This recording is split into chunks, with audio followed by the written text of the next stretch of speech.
Chers bien-aimés de Dieu, bonjour. En ce mardi 5 octobre, l'Église nous invite à méditer sur l'Évangile selon Saint Luc. Tu es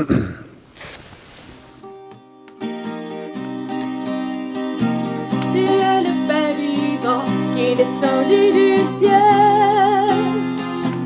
Tu es le don de Dieu. Alléluia, alléluia. Gloire à toi Seigneur. Alléluia, alléluia. Voilà source d'amour. Alléluia, alléluia. Gloire à toi Seigneur. Et le Seigneur soit avec vous. Évangile de Jésus-Christ selon Saint Luc. En ce temps-là, Jésus entra dans un village. Une femme nommée Marthe le reçut. Elle avait une sœur appelée Marie, qui s'étant assise aux pieds du Seigneur, écoutait sa parole. Quant à Marthe, elle était accaparée par les multiples occupations du service. Elle intervint et dit, « Seigneur, cela ne te fait rien que ma sœur m'ait laissé faire seule le service. Dis-lui donc de m'aider. » Et le Seigneur lui répondit, « Marthe, Marthe, tu te donnes du souci et tu t'agites pour bien des choses. Une seule est nécessaire. Marie a choisi la meilleure part et ne lui sera pas enlevée. » Acclamons la parole de Dieu. Tu es le pain vivant qui est descendu du ciel. Tu es le don de Dieu. Alléluia, alléluia. Gloire à toi Seigneur. Alléluia, alléluia. Voilà source d'amour. Alléluia, alléluia. Gloire à toi Seigneur.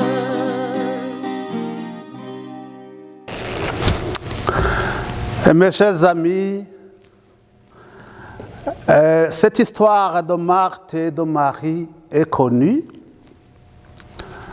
Et elle suit la parabole du bon samaritain qui parle de notre relation avec ceux et celles qui nous entourent.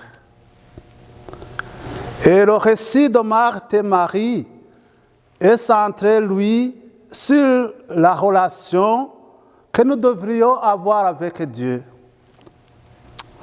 Et dans ce récit, nous avons des femmes qui aimaient Jésus, qui avaient la foi en lui et qui étaient prêtes à le servir.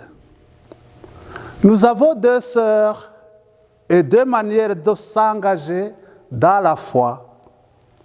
L'une s'active, s'organise, et l'autre écoute et médite. Alors, comme auditeurs de ce récit, nous sommes appelés à nous poser une série de questions. Quelle est notre relation avec Dieu?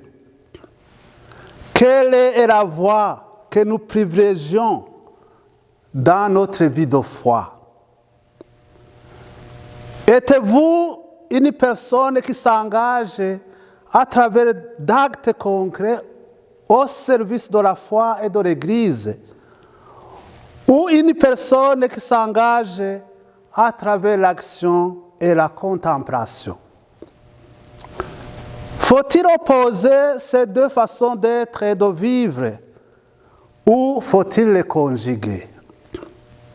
Sont-elles complémentaires? Je ne pense pas que le texte évangélique les oppose. Je ne pense pas que l'évangéliste Luc cherche à distinguer une Marie qui médite et une Marthe qui sert. Et Luc nous raconte l'histoire d'une Marie qui écoute et une Marthe qui s'épuise à exercer l'hospitalité. Remarquons que le service est indispensable, mais Luc nous rappelle que la priorité revient à l'écoute de la parole de Dieu. Et il faut faire le service, mais il faut savoir comment servir le Seigneur. Et dans cet évangile, Marthe s'imagine que servir le Seigneur, c'est s'adonner à des activités utiles. Mais Jésus lui rappelle qu'il s'agit d'abord de recevoir le don que le Seigneur apporte, le don qui est meilleur que toute activité, puisqu'il en est la source.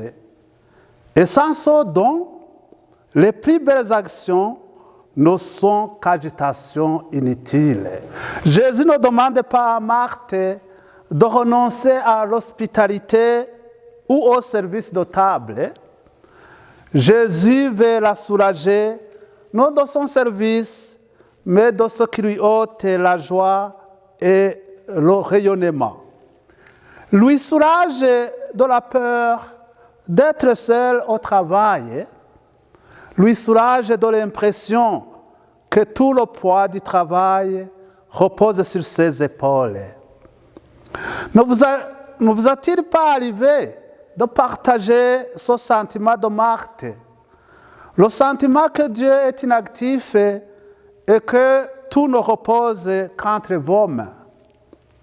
Alors, Luc nous suggère simplement d'être d'abord Marie, puis de devenir Marthe, mais une Marthe soulagée par le Seigneur et entourée de ses frères et sœurs dans la foi. Amen.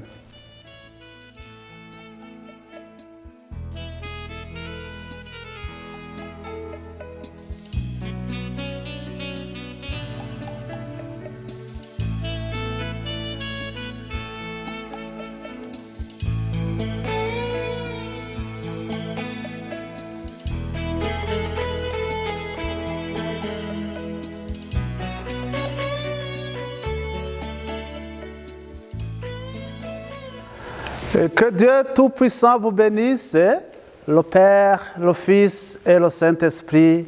Amen. Allez dans la paix de Dieu. Au revoir, à la prochaine.